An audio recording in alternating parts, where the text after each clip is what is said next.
Leïla par Céline Santron. En classe, je suis assise à côté de Leïla, on rigole bien toutes les deux.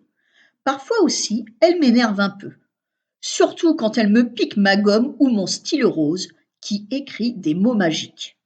Le rose, c'est fait pour ça, faire des jolies phrases qui parlent de fées et de magie. Mais les meilleurs amis, ça se dispute toujours un peu, c'est normal, me dit souvent maman. Et quand on rigole, c'est pas des petites rigolades, c'est plutôt des grosses poilades. On se tord de rire sur nos chaises et on finit sous la table tellement on est plié en deux. À chaque fois, bingo, on se retrouve avec une croix sur le tableau du comportement. La maîtresse, elle, ne rigole pas du tout avec les croix. Chaque semaine, elle remet les compteurs à zéro. Et pour chaque croix récoltée, on doit faire 10 lignes pour le lundi suivant. Une fois, j'ai eu 4 croix dans la semaine. Je me suis farci 40 lignes, et pas n'importe lesquelles. La phrase était super méga longue. Ce n'est pas en riant comme une baleine que j'apprendrai des choses sur les cétacés. Je n'ai rien compris, et j'ai passé tout mon dimanche à écrire et encore écrire. Depuis, avec Leïla, on a appris à rire en fermant la bouche. En plus, il paraît que c'est drôlement bon pour les dominos. Oui, je sais, on dit les abdominaux. Mais mon petit frère, lui, il dit les dominos. Et franchement, je trouve que c'est mieux. Et c'est plus simple à écrire. Donc, dès qu'on a envie de rire, on ferme la bouche. Ça fait bouger le ventre dans tous les sens. Et c'est encore plus drôle. Le plus difficile, c'est de ne pas pouffer, enfin exploser, parce que sinon, l'air qu'on gardait bien fermé dans la bouche sort d'un coup avec un bruit de prout géant. Et là, c'est la double croix assurée. Un matin, je me suis retrouvée seule à ma table. Leïla était malade. J'ai trouvé la journée longue, mais j'ai quand même rigolé un peu quand Baptiste a dit que Madame Gascard était une île à côté de l'Afrique. La maîtresse, elle, n'a pas beaucoup d'humour. D'ailleurs, je me demande si elle a déjà ri une fois dans sa vie. Elle a dit « Mon petit Baptiste, tu me copieras 10 fois. À Madagascar, il y a des lémuriens mutins qui mangent des mangues molles. » Et elle a esquissé un tout petit sourire, très mince, presque invisible.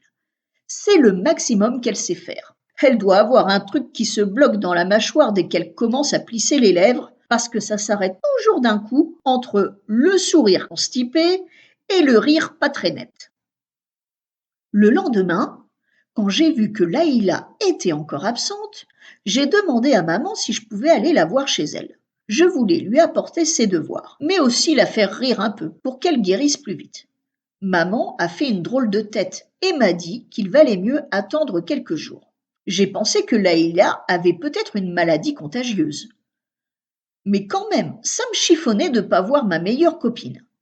Alors j'ai demandé encore une fois. Cette fois, maman s'est assise avec moi sur mon lit et a serré mes mains très fort. J'ai compris que quelque chose n'allait pas, quelque chose de grave. Maman m'a expliqué que Leïla allait devoir rester quelque temps à l'hôpital, à cause d'une maladie à laquelle je n'ai rien compris. Enfin, si, ce que j'ai compris, c'est que ma meilleure copine n'allait pas revenir à l'école avant un long moment, et qu'on ne se marrerait pas de sitôt comme des baleines à cause de trucs débiles. J'ai quand même eu le droit d'aller la voir, Leïla, une fois à l'hôpital. J'avais un peu peur avant de la voir, mais finalement, j'ai trouvé qu'elle n'avait pas si mauvaise mine que ça. On a rigolé comme avant. Même les médecins s'y sont mis pour nous raconter des blagues. Il y a même eu un moment où j'ai complètement oublié que j'étais à l'hôpital et que ma meilleure copine était malade. Et puis au moment de partir, Leïla a sorti de sous les draps un doudou en forme d'éléphant et me l'a tendu en disant « Tiens, prends mon éléphant, comme ça si tu veux qu'on se parle, même si je suis encore à l'hôpital, tu n'auras qu'à lui parler à lui, et tu verras, il te répondra, et ce sera un peu comme si c'était moi qui te répondais. » Leïla a fini par guérir. Ouf! Il a fallu plusieurs mois, mais elle est revenue à l'école.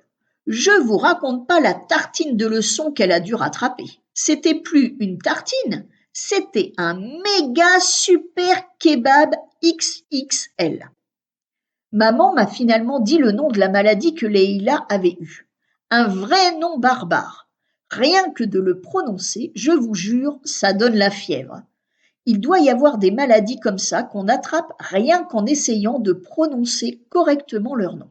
Ça pique la gorge, ça fait tousser, bafouiller, grimacer, éternuer. Stop! Je vous l'écris quand même, mais je vous préviens, ce sera le seul truc sérieux dans cette histoire. La leucémie aiguë lymphoblastique. Autant dire que je l'ai rebaptisée la maladie du lapin en plastique. C'est plus simple. Et puis un lapin en plastique, pour ceux qui n'en ont jamais rencontré, c'est un peu une sorte de Bugs Bunny qui se prendrait pour un nain de jardin. Alors c'est drôlement grave, faut le soigner tout de suite. Depuis, avec Leïla, on a repris nos parties de rigolade. Et quand on se dispute, je repense tout de suite à cette longue période où elle n'était pas là, et tout de suite, on redevient copine. Pour la vie. À demain pour une autre histoire.